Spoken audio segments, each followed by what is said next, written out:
En esta mañana seguimos con la serie en el libro de Josué. Vamos hoy a hablar en el capítulo 3. ¿No se me pasa algo? El lema. El lema se me pasa. Y acá dice bautismos en junio. Se me estaba pasando eso también. Las personas o los hermanos que estén interesados en bautizarse, comuníquense con la Secretaría del Ministerio Hispano, me parece. Entonces, comuníquense con la hermana Odalay y háganselo saber. Y vamos entonces a decir el lema. Estén en pie unos segundos más para decir el lema. A ver. Amo.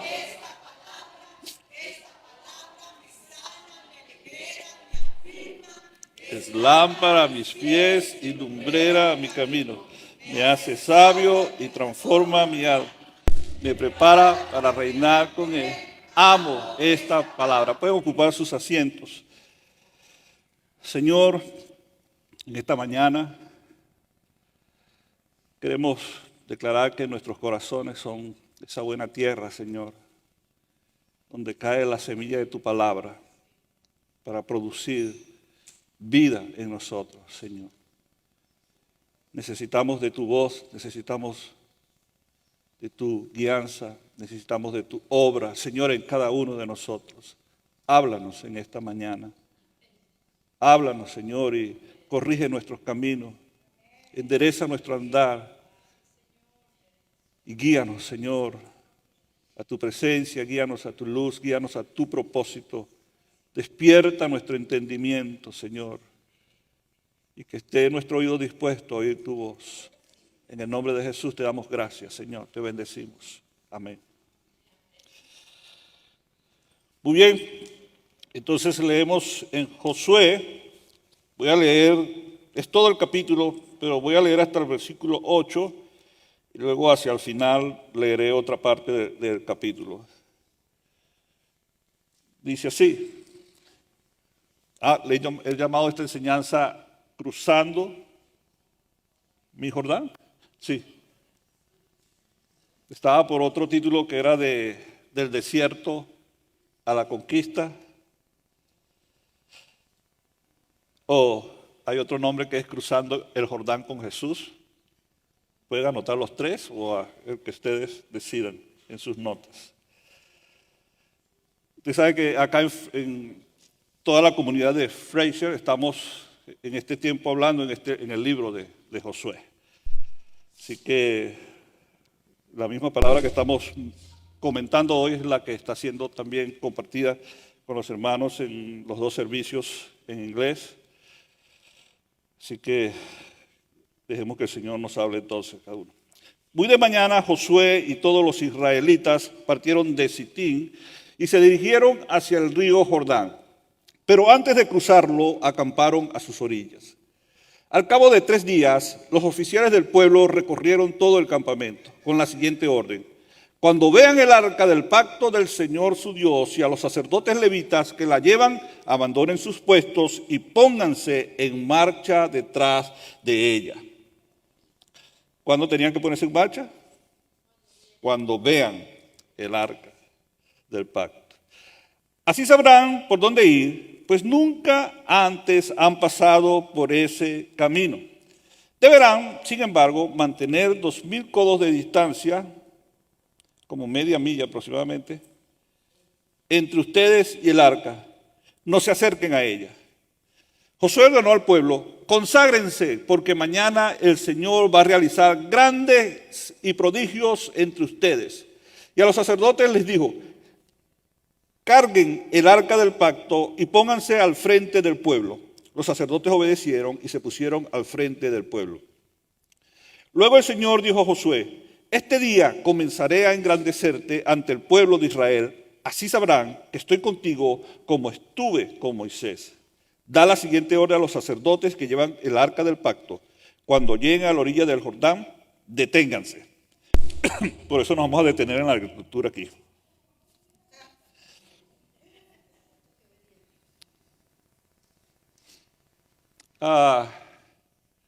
Yo recuerdo cuando estaría aproximadamente, sería de unos 15, 16 años,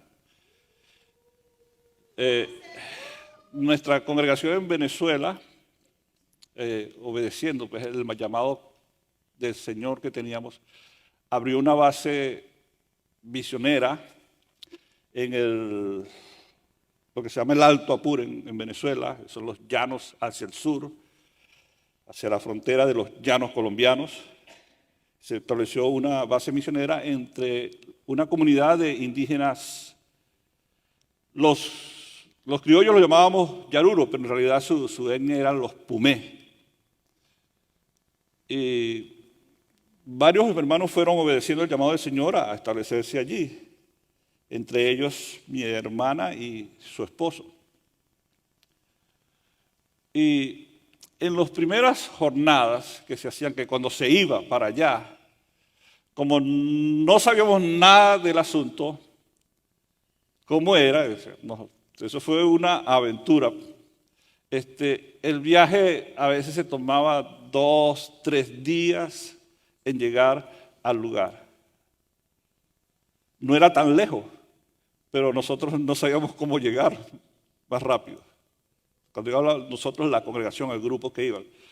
Y esos viajes eran de los más accidentados. Siempre algún carro se dañaba, siempre alguien se perdía, se iba adelante, no lo veíamos por un día. O sea, lo que hoy en día toma horas en llegar, tengo entendido que ahora se sale en la mañana y ya por la tarde se está en Tronador, se llama el lugar.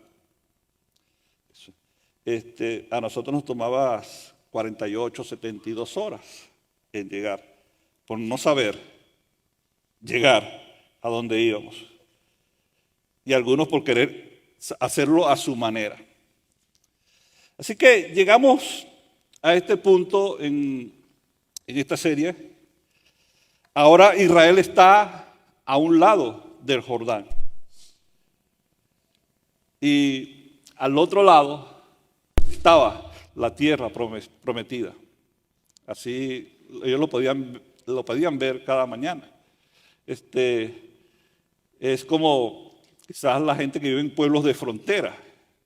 Si usted vive en Nuevo Laredo, todas las mañanas se puede levantar y ver que al otro lado está Estados Unidos.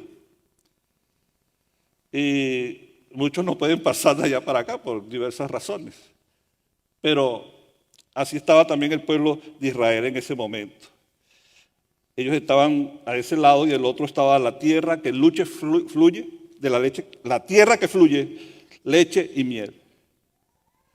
Habían llegado de un deambular por el desierto sin destino por 40 años. Ya el pastor nos ha hablado de eso, cuál era la razón por la que ellos duraron. Había sido el juicio de Dios sobre la nación. Y habían estado 40 años dando vueltas allí, pero ahora estaban listos para una jornada de conquista y posesión de la promesa de Dios. ¿Te imaginas eso? O sea, ya eran los hijos de los que salieron de Egipto. Era una nueva generación. Se habían criado en el desierto. El desierto había sido su estilo de vida. Eran nómadas. La nación acampaba en un tiempo durante un lugar y luego el Señor les decía, se levantaba la nube y ellos tenían que moverse. Después de 40 años, por fin, después de no llegar a ningún lado, ahora estaban finalmente en un sitio que parecía que la vida tomaba sentido ahora para ellos.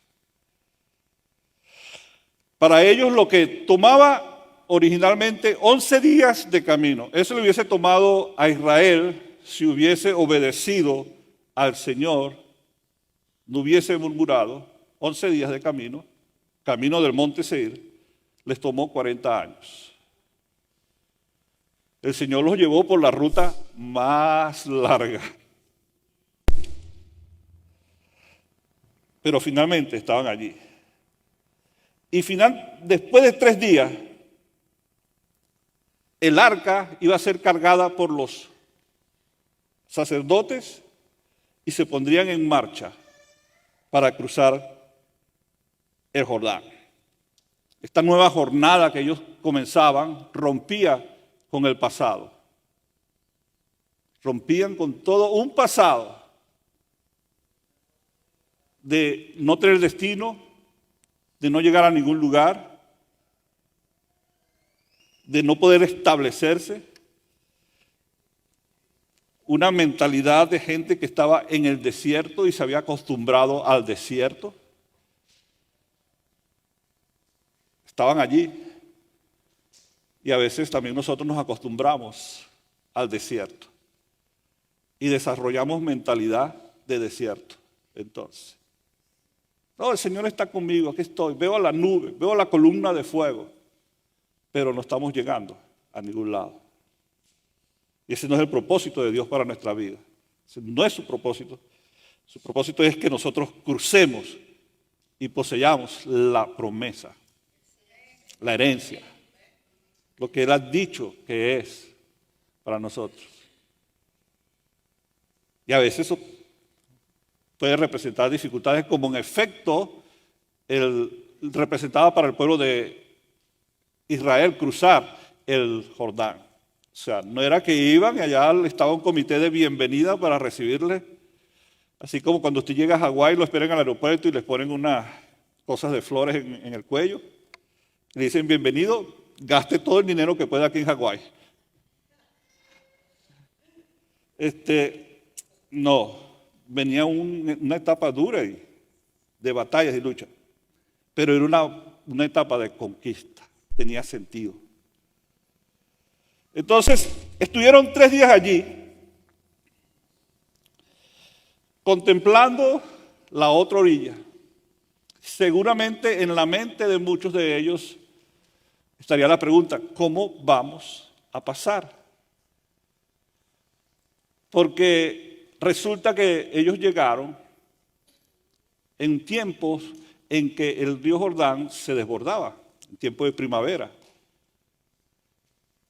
Así que ese río ahora era mucho más ancho, sus aguas estaban desbordadas de su cauce natural, era mucho más difícil porque un río desbordado también es un río que va con un caudal fuerte, muy fuerte, que se lleva todo lo que esté en su camino.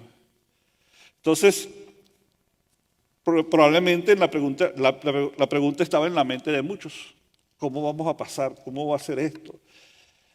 Y quizás el paso de las horas hacía que la ansiedad empezara a acumularse en las emociones, en las mentes de muchos. Y se preguntaran, ¿cómo va a ser esto? ¿Cómo vamos a pasar? Ellos no eran la generación que había visto el mar abrirse. Esa generación quedó en el desierto. Esta era una nueva generación. O sea que ellos no tenían esa experiencia previa. Tenían el testimonio de lo que había pasado. Pero para ellos no era una realidad experimentada por ellos. ¿Cómo vamos a pasar? Y mi pregunta es en esta mañana, ¿en cuántas orillas nos hemos quedado preguntándonos cómo vamos a pasar? ¿Cuántas orillas te ha llevado el Señor que requieren un paso de fe, un paso de creer que Él está contigo y de que Él va a cumplir su palabra? Pero como no lo tenemos en la mano, como no lo estamos palpando, no lo estamos viendo, la duda nos hace detenernos y quedarnos en esas orillas y no alcanzar aquello para lo cual el Señor nos ha llamado. Recibimos su palabra. Vemos como Israel su obrar milagroso. Y sabemos que es un Dios que obra y que hace milagros. Sabemos que es un Dios que provee sobrenaturalmente. Que cuando pensamos que no tenemos, de repente, que cuando llegamos y decimos, ¿cómo lo hicimos este mes?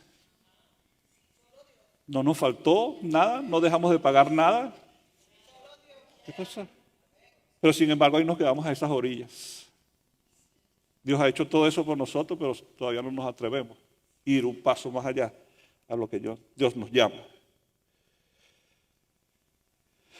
Sin atrevernos a cruzarlo.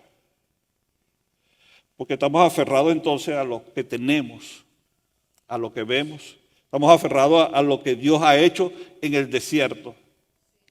Estamos aferrados a la columna de fuego, a la nube. Y no queremos cambiar. Porque siempre todo cambio requiere de una decisión. Y mientras no nos decidimos a cambiar, pues nada cambia. Pero ahí los tiene el Señor. Porque no los pasó de una vez. Porque no los llevó al río y de una vez, vámonos. Pero no. El Señor estuvo allí y para que realizaran, se dieran cuenta de quién era Dios para ellos y de lo que Dios iba a hacer en medio de ellos, por ellos y en favor de ellos. Así que la inmensidad de ese cruce, de ese río desbordado, estaba allí delante de ellos. 3 días en la orilla del Jordán. ¿Saben que el 3 es uno de esos números significativos en el relato bíblico, en el lenguaje del reino? Y hay varias cosas muy importantes referente al número 3. Y qué lástima que el pastor no esté con ustedes, que es el que le gusta explicar eso más. Pero le puedo decir en términos generales que el número 3 está relacionado con la divinidad. Son Padre, Hijo, Espíritu Santo. Nos habla de plenitud, de perfección. Eso es lo que es de unicidad, de lo único que es Dios. El 3 aparece muchas veces en la Biblia, hablando de diferentes cosas. 3 partes tenía el templo, el atrio, lugar santo, lugar santísimo. 3 partes somos nosotros los seres humanos, espíritu, alma y cuerpo. Pero en lo que quiero hacer énfasis es que el 3 también viene en esa economía divina, viene a hablar de un periodo de algo que viene después, de algo que va a ser revelado, de algo que va a ser mostrado, de algo que va a ser probado. Por eso el Señor es 3 veces tentado en el desierto. Había algo que debería ser revelado, mostrado después de eso.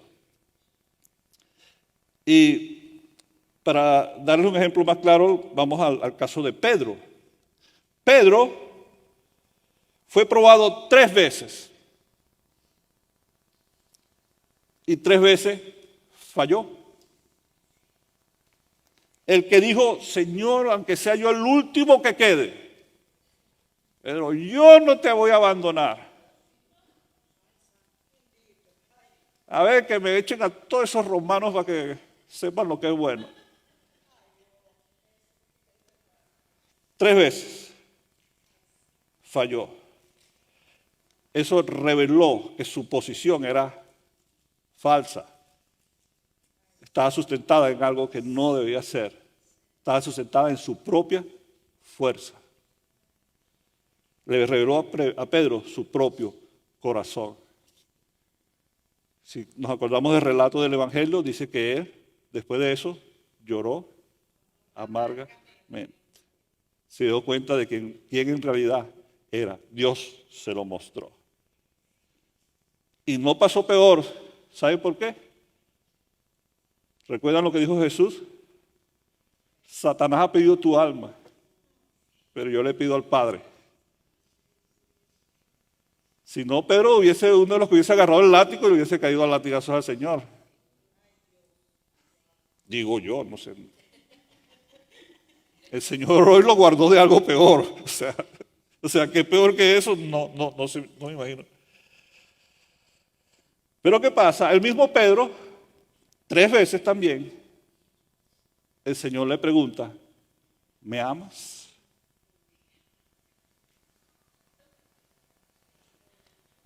Agapao. Y Pedro que decía, Señor, ¿tú sabes qué? Te quiero, dice la versión internacional. Ustedes saben que no es lo mismo. Mi amor, me ama, sí, te quiero mucho. Vamos mal.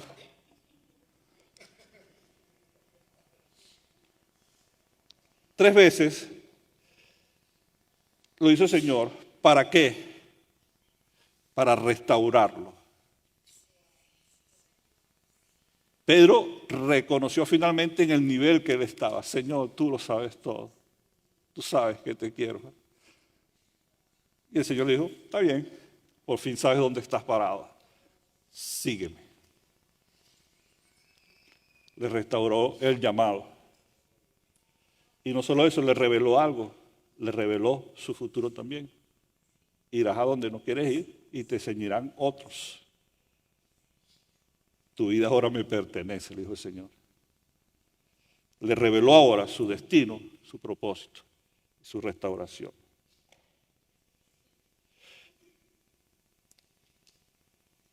En Juan 21:15 al 19 nos habla de ese episodio. Por tercera vez Jesús preguntó Simón, hijo de Juan, ¿me quieres? A Pedro le dolió que por tercera vez Jesús le hubiera preguntado, ¿me quieres? Así que dijo, Señor, tú lo sabes todo, tú sabes que te quiero. Apacienta mis ovejas, dijo Jesús.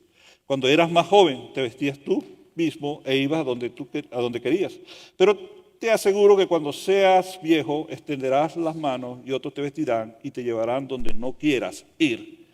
Esto dijo Jesús para dar a entender la clase de muerte con que Pedro glorificaría a Dios. Después de eso añadió, sígueme. Entonces, el 3 también se relaciona con la victoria, los propósitos de Dios revelados en victoria. Con frecuencia se cumplen al tercer día. Ya les di el mayor ejemplo de ello es la resurrección del Señor al tercer día. Venció la muerte, venció el pecado, conquistó la vida eterna para nosotros. Entonces, en 3 días, el Señor le dice, van a cruzar el Jordán. Se va a revelar para ustedes una nueva faceta que no habían conocido y un nuevo lugar que van a tener en el reino de Dios. En 3 días ellos serían simbólicamente bautizados en el Jordán al cruzar y llegarían al otro lado. Entrarían como un pueblo de gente errante, ex esclavos, sin rumbo, y saldría de allí un pueblo conquistador. Pero ahí estaba la pregunta, ¿cómo pasaremos ese Jordán? ¿Cómo cruzas tú el Jordán que está delante de ti hoy? ¿Cómo lo pasas? Enseguida vino entonces la clave con la siguiente orden. Y ese slide está allí. Dice, con la siguiente orden, cuando vean el arca del pacto del Señor su Dios y a los sacerdotes levitas que la llevan, abandonen sus puestos y pónganse en marcha detrás de ella. O sea, no solo debían observar a Dios. ¿Por qué? Porque ¿qué era el arca? El arca era el lugar donde literalmente era el lugar de la habitación de Dios para el pueblo, para la nación. Era de donde Dios se iba a comunicar con ellos, donde iba a hablarles, a revelarse a ellos. Representaba la presencia misma de Dios. Entonces no solo debían observar a Dios, sino también tenían que moverse cuando Él lo hiciera. Eso implica salir de nuestras áreas de comodidad. Muchas veces, cuando Dios se mueve, tenemos que movernos. Tenemos que movernos juntamente con Él. No basta con saber lo que Dios está haciendo.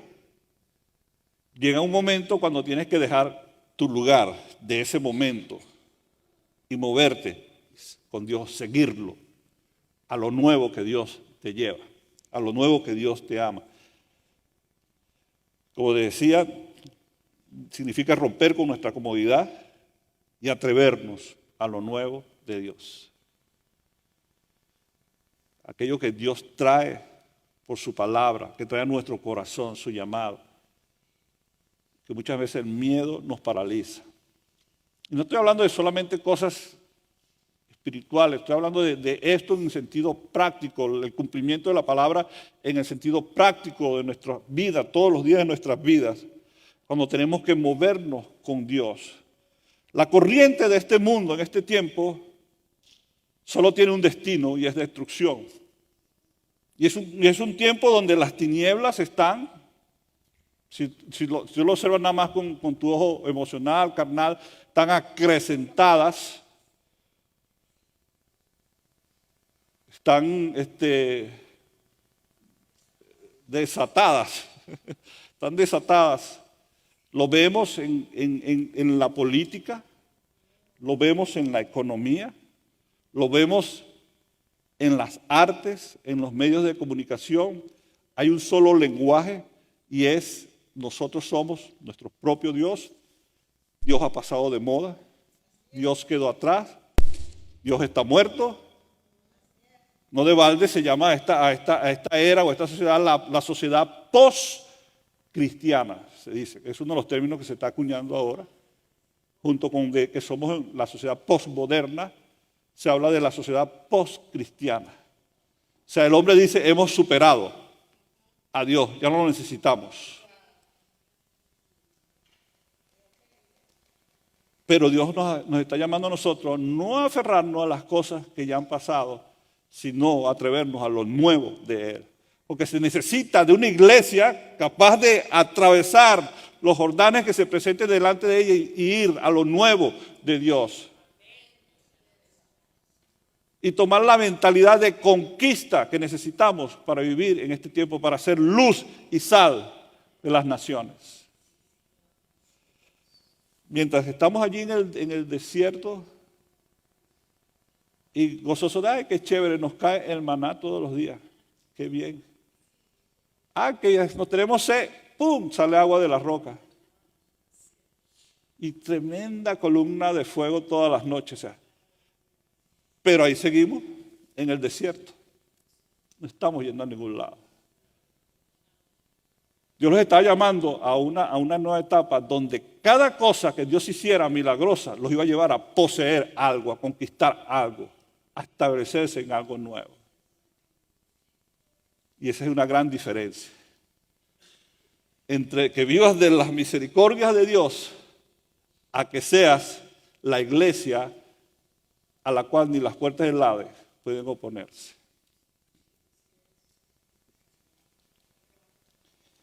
Ellos tenían delante ese río desbordado. Y resulta que no era así como en la canción de Leo Dan. Por un caminito yo te fui a buscar. No había camino. No había camino para ellos marchar. Tenían que creerle al Dios que abría caminos. Y ese mismo Dios está hoy con nosotros. Tenemos que atrevernos a creer que Él abre caminos.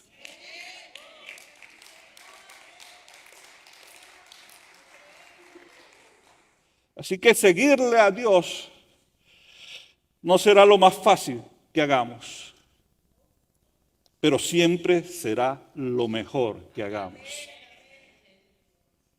Y no puedes por ti mismo. El Señor les dijo, cuando veas el arca moverse, debes moverte con ella. Quiere decir que tenemos que mantener los ojos puestos en el Señor. Hay muchas cosas que nos distraen, hermanos. Hay mucha distracción. Esta es la sociedad de la distracción. Nuestros jóvenes, es difícil que se detengan a leer un libro hoy en día. Hay mucha distracción. Hasta les cuesta ver una película de 1 hora y media, 2 horas, porque hay demasiada distracción. Se sientan ante la película y están con los teléfonos. Nuestra capacidad de atención se ha disminuido por esto que se nos ha alimentado. Y eso no es casual. Hay gente que le interesa que nosotros estemos así.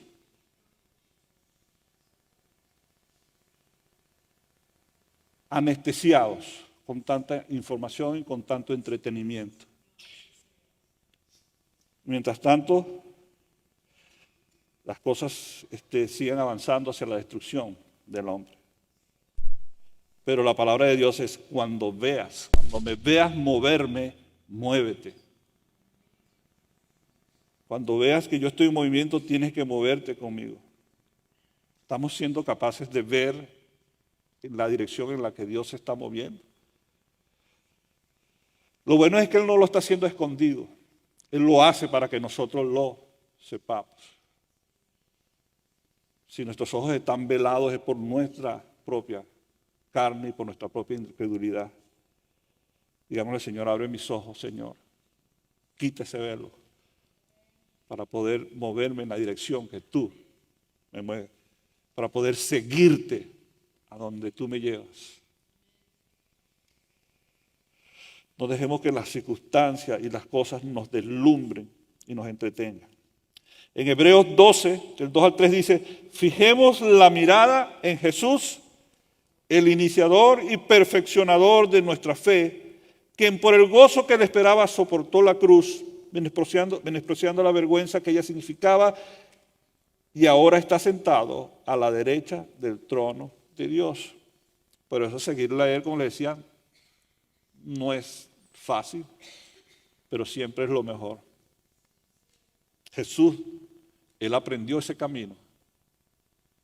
Por eso el autor de Hebreos dice, porque ahora Él está sentado a la derecha del trono de Dios. No porque era el Hijo de Dios, sino porque Él conquistó ese lugar. Con su obediencia, como dice en Filipenses 2, hasta la muerte y muerte de cruz. Era lo peor. Según la ley, el que moría colgado de un madero era maldito. Él tomó ese lugar de maldición por nosotros, para conquistar también su lugar en la historia. Así pues consideren a aquel que perseveró frente a tanta oposición por parte de los pecadores, para que no se cansen ni pierdan el ánimo. Es una buena manera de animarnos a nosotros hebreos. O sea, consideran a Jesús que fue hasta la muerte, hasta la cruz y murió allí crucificado. Para que cojan ánimo, pues, y no se desanimen.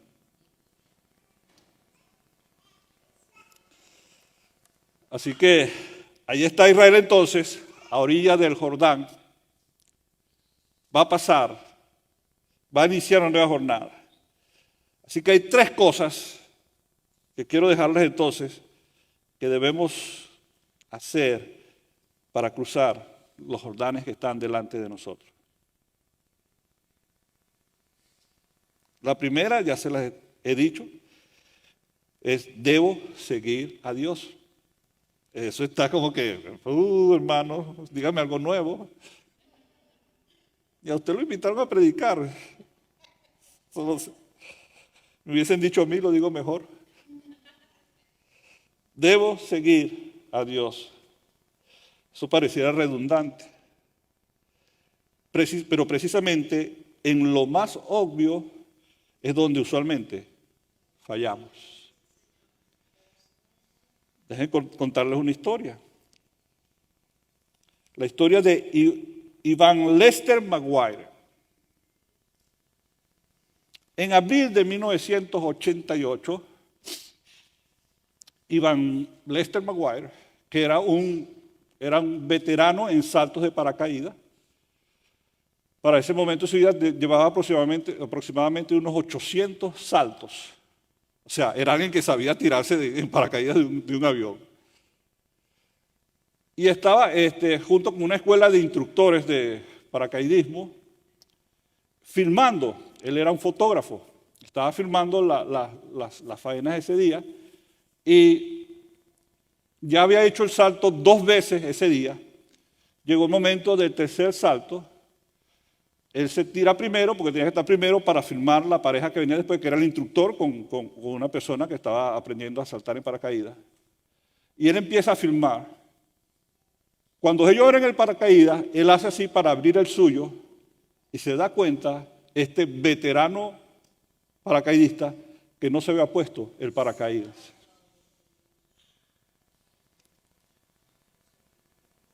Y la imagen, usted la consigue en internet, se ve que los toma cuando abren el paracaídas y de repente se ve que se pierde.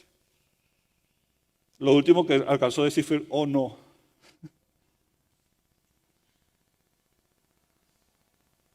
Y murió. Él se dejó que la rutina anulara su entendimiento. Y no se dio cuenta que el morral que cargaba atrás, el backpack, la mochila que cargaba atrás, era la del equipo de video y no el paracaídas. Sus demás compañeros, veteranos, lo vieron también con una mochila y pensaban cargar su paracaídas, no se fijaron que se iba al vacío sin paracaídas. Muchas veces nosotros dejamos que la rutina haga nuestro entendimiento, pierda su sensibilidad. Nos acostumbramos a lo que está pasando, nos acostumbramos al momento, nos acostumbramos a la situación que estamos viviendo, nos acostumbramos a la prueba que estamos pasando, nos acostumbramos a la mediocridad, nos acostumbramos a estar allí como que no sabemos a dónde vamos. ¿Qué pasa con nuestra vida? Que no crecemos, que no avanzamos. Nos acostumbramos a esas cosas y nos damos cuenta que cuando llega el momento no nos hemos puesto el paracaídas. Así que la recomendación de seguir a Dios es una recomendación activa, dinámica. No es algo que pasa automáticamente. Debemos cada día decidir seguir al Señor. Debemos cada mañana decidir, yo te sigo hoy, Señor. Y al día siguiente, yo te sigo, Señor, cada día. Porque este asunto no es en automático, hermano. Debemos cada día ir renovando nuestro entendimiento con la palabra. Por eso es que vamos a la palabra, por eso es que necesitamos de esos tiempos con el Señor, por eso es que necesitamos de comunión personal, íntima con el Señor, por eso necesitamos de tiempo de oración personal, por eso necesitamos de ir a la palabra diariamente, por eso necesitamos del alimento espiritual cada día. No nos sirve de domingo en domingo. Necesita cada día porque eso es lo que nos mantiene. Y hacerlo de una manera proactiva. Porque también es muy fácil caer en la rutina, hacer un devocional de 15 minutos, de 30 minutos, de 1 hora, del tiempo que tú quieras. Es muy fácil pasarse un tiempo devocional cuando uno hace una rutina con ellos. Pero debe haber en nuestro entendimiento espiritual la determinación. Cada día, Señor, hoy te voy a seguir. Porque el atravesar la puerta de ese nuevo día siempre trae cosas nuevas que no sabemos qué va a pasar. Necesitamos tomar la decisión cada día de seguir al Señor. Es algo básico, fundamental, pero es importante cada día hacerlo. Hasta ahora ellos habían seguido a la columna de fuego y a la nube. 40 años en esa rutina. Pero estos símbolos de la presencia de Dios les habían sido quitados. El maná que caía 6 días a la semana, de repente una mañana se pararon y más nada. Ahora tenían que alimentarse de la tierra y de la producción.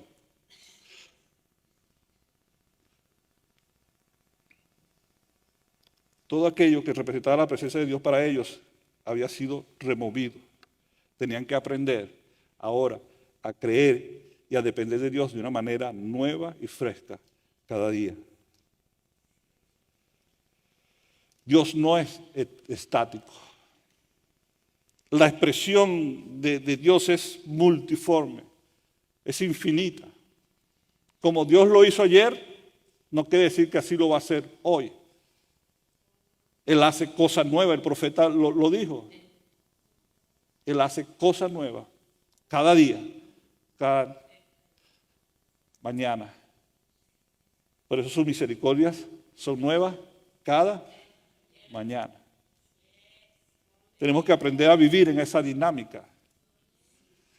Lo que pasó hace 2 semanas, hace 3 meses, hace 1 año, lo que experimenté y viví tan maravilloso, tan glorioso, es algo que está allí para que hayamos aprendido algo, para que nuestra fe se haya apuntalado, para que hayamos crecido algo, pero no para quedarnos estancados en esa experiencia de nuestra vida. Tampoco lo es la salvación, el momento de la salvación, cuando creemos al Señor, es un momento, es un tiempo, pero tenemos que enseguida seguir avanzando. El propósito no es que seamos salvos, el propósito es que vivamos la vida gloriosa que Él tiene para nosotros, la vida abundante y más que vida. Su propósito es llevarnos de gloria en gloria, de triunfo en triunfo. Lo que Él quiere para nosotros es que la gloria postrera sea mayor que la primera, no que nos quedemos estacionadas en una como se quedaron aquellos israelitas en el desierto. La nube y la columna eran señales poderosas porque, wow, o sea, todos los días, si te ves, eso era algo poderosísimo, pero no les servía para conquistar la promesa. Tenían que aprender que el centro no era la nube, no era la columna, que el centro era Dios. Por eso debían fijar sus ojos en el arca. Lo que está diciendo es, ustedes hasta ahora y sus padres vivieron dependiendo de las señales y de los milagros, pero no aprendieron a conocerme, a mí, el que hace las señales y los milagros. Ahora para conquistar, la mirada tiene que estar puesta en mí. Era un cambio de paradigma. ¿Qué había dentro del arca? Estaba una muestra, una porción de maná, señal de la provisión sobrenatural, más también un tipo de Cristo. Porque Él es el pan de vida que debemos comer. En Juan 6:58 dice, este es el pan que bajó del cielo. Los antepasados de ustedes comieron maná y murieron, pero el que come de este pan vivirá para siempre. En Él está la vida. Los de su generación, la generación de Jesús, despreciaron la vida. Mas a los que creen en Él, a los que hemos creído, el Señor nos ha dado el derecho legal de ser llamados hijos de Dios. Hemos hallado vida. Entonces, tenemos que tener nuestra atención en eso, en la vida que es Dios mismo, la vida que es Cristo en nosotros. Sin Él no hay vida. También estaba la vara de Aarón, La vara que reverdeció. Tienen que recordar el episodio de qué fue lo que pasó. Porque fue un tiempo de murmuración contra el liderazgo que Dios había establecido, contra la autoridad. Y Dios le dijo, bueno, ok, traigan cada uno su vara y pongan su nombre ahí, su nombrecito en la vara. Y la vara que reverdezca, ese es en quien yo he puesto la autoridad. La vara que reverdeció, porque era un palo seco, fue la de Aarón. Esa es la que está allí, la autoridad, el seguir la autoridad de la palabra, la autoridad de Dios sobre tu vida y de la autoridad que Dios ha puesto sobre ti. Y estaban las tablas de la ley. Hay un pacto que Dios ha hecho y está escrito. Dios ha dejado testimonio de eso. Y ellos tenían que recordar eso, que como pueblo de Dios eran diferentes a todos los demás pueblos porque tenían una ley que Dios les había dado para ellos, para ser diferente al resto de las naciones. Asimismo, Dios nos ha dado a nosotros su palabra. Ahora su ley, su palabra está escrita en nuestros corazones, porque eso es lo que Dios prometió a través del profeta, que iba a escribir en nuestros corazones su palabra, su ley. Y Cristo es la palabra que ha sido impresa en nosotros, porque Cristo es la palabra misma. Amén. Entonces el arca simbolizaba la presencia del Señor con su pueblo. Debían estar seguros del liderazgo divino y el arca era la señal de que Dios los estaba guiando. No eran simplemente inmigrantes que seguían al coyote. No, eso no está en mis notas. No eran simplemente inmigrantes que pensaban optimistamente que podrían conquistar la tierra de Canaán. Eran el pueblo de Dios siendo guiado por Dios. Y eso es importante, que si eres pueblo de Dios, estés siendo guiado por Dios. Número 2, conságrate a Dios hoy para que veas sus maravillas mañana. Eso fue lo que le dijo Josué al pueblo. Santifícate. Santidad, ese atributo de Dios que es elevado a la tercera repetición. Santo, santo, santo. No dice tu Señor, tú eres poderoso, poderoso, poderoso. Así, Dios, santo, santo, santo. Para elevar el nivel único, o sea, la unicidad de Dios como un ser que no tiene sin igual en toda la creación. No hay nadie como Él. Es único, es separado del resto. Por eso es que en las Escrituras está esa cualidad de Dios elevada no a la tercera potencia, sino a 3 veces. Es repetido 3 veces. Eso en ese idioma, en el contexto, era algo que era a su máxima expresión. La palabra que usa en el hebreo para santo, Kadash, está allí el slide. Si no te dormiste, Juan, ¿está? Kadash es un verbo que significa ser apartado, ser santo, mostrarse santo, ser tratado como santo, consagrar, tratar como santo, dedicar, ser santificado, declararse santo, consagrado, comportarse, actuar santo, dedicarse. El verbo en la raíz simple declara el acto de apartar.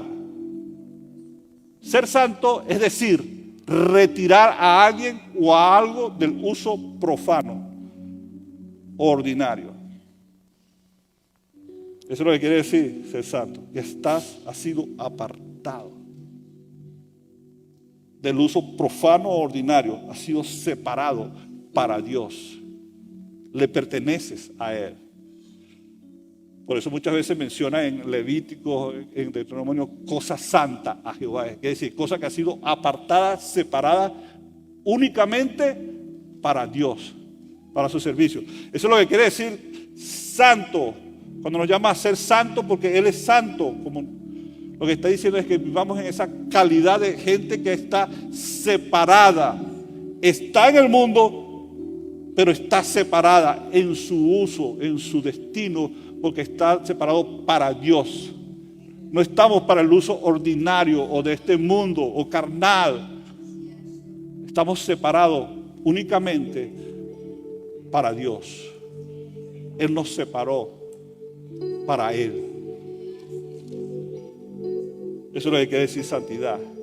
Santidad no es que salgas en una foto así y con un halo encima tuyo. Eso no es santidad. Santidad es entender que le perteneces a Dios. Le perteneces únicamente a Él.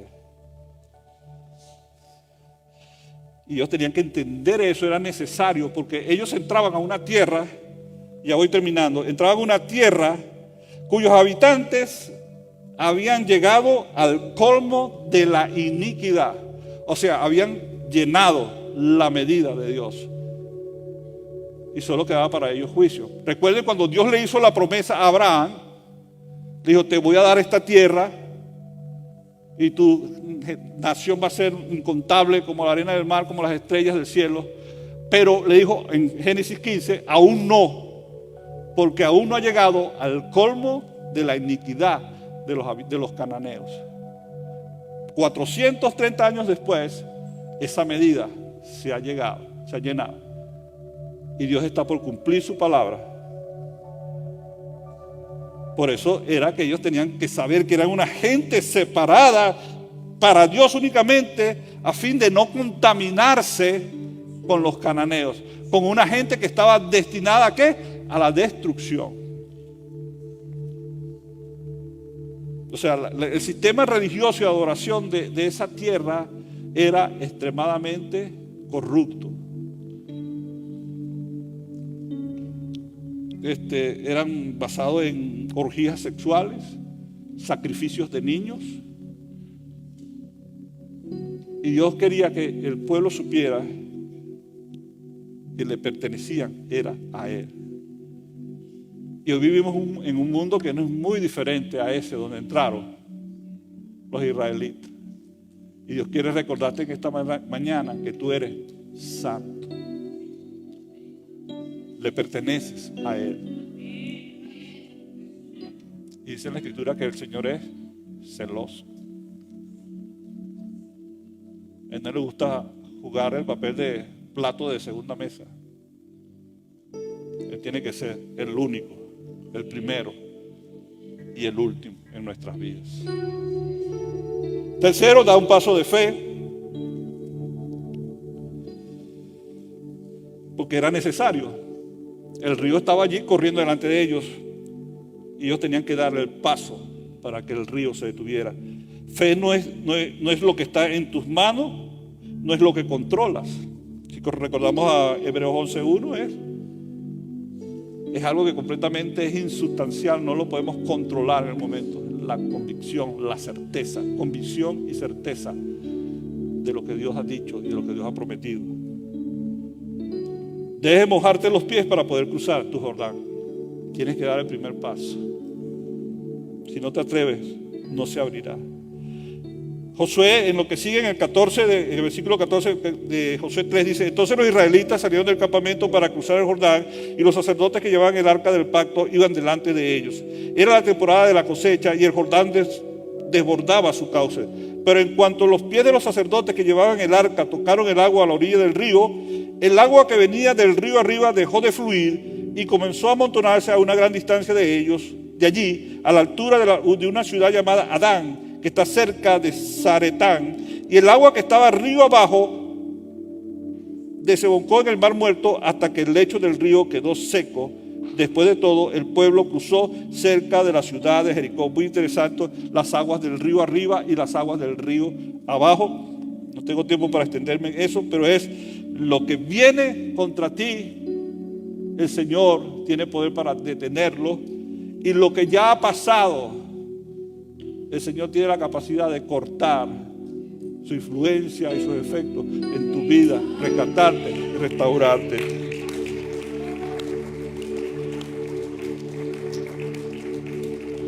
Mientras tanto, los sacerdotes que llevaban el arca del pacto se quedaron parados en tierra seca en medio del lecho mientras el pueblo pasaba frente a ellos. Los sacerdotes esperaron allí hasta que toda la nación de Israel, fíjense que ahora los llaman nación, que ahora tomaban un lugar entre los pueblos de la tierra, ahora eran una nación. No era un grupo de gente deambulando por el desierto. Hasta que toda la nación de Israel terminó de cruzar el Jordán por tierra seca. Así que 3 cosas. Debes seguir a Dios. Debes dar el paso de fe. Debes consagrarte hoy para que veas sus maravillas. Te invito a que estés en pie. Vamos a terminar en esta mañana.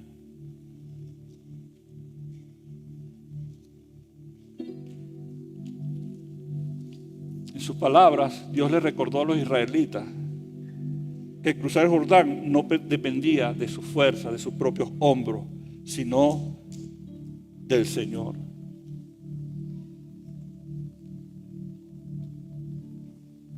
Era el plan de Dios llevarlos al otro lado, y era el problema de Dios. Llevarte al otro lado es el plan de Dios y es el problema de Dios. Lo que Él dice, nos ha prometido, Él lo cumple. Él se asegura de hacerlo. Después de todo ese tiempo de conquista, al final del libro de Josué, vamos a encontrar que José les dice: ni una sola de sus promesas nos faltó, nos falló. Todo lo que Dios dijo que haría por nosotros, lo hizo. Eso se lo recordó Josué al final de su vida a toda la nación de Israel. Así que cruzar es el plan de Dios y es el problema de Dios. Nuestro problema es creerle a Él y movernos cuando Él se mueve. Y consagrarnos a Él cada día. Cada día. El Dios que se compromete en llevarte a cruzar, Él va a cumplir su palabra. Todo lo que Él requiere de ti y de mí es que confiemos en Él, que le creamos a Él. Si Dios fue confiable en ese tiempo, también lo es hoy. Lo sigue siendo hoy. ¿Confiarás tú en el Señor hoy para cruzar el Jordán? ¿Confiarás en Él hoy? ¿Recordarás que le perteneces a Él? Que Él te hizo santo, Él te santificó en Él. Le perteneces a Él. Sí, porque nos estamos entretenidos en nuestros propios negocios, nuestras propias cosas. Porque estamos afanados en el cómo lo haremos, cómo le haremos. El Dios que te llamó, Él es fiel en cumplir su palabra, en llevarte. Solo nos llama hoy a confiar en Él, de que Él lo hará. Como confiaste ayer, confía hoy. Como confiaste en Él para la salvación, confía en Él para llevarte a lo que Él te ha llamado, para llevarte a cruzar las barreras, los ríos de los problemas que tienes, las dificultades que se cruzan delante de ti, de los obstáculos que piensas que no has podido pasar. Sea cual sea la situación que estemos viviendo en este momento, Él nos llama a confiar en Él.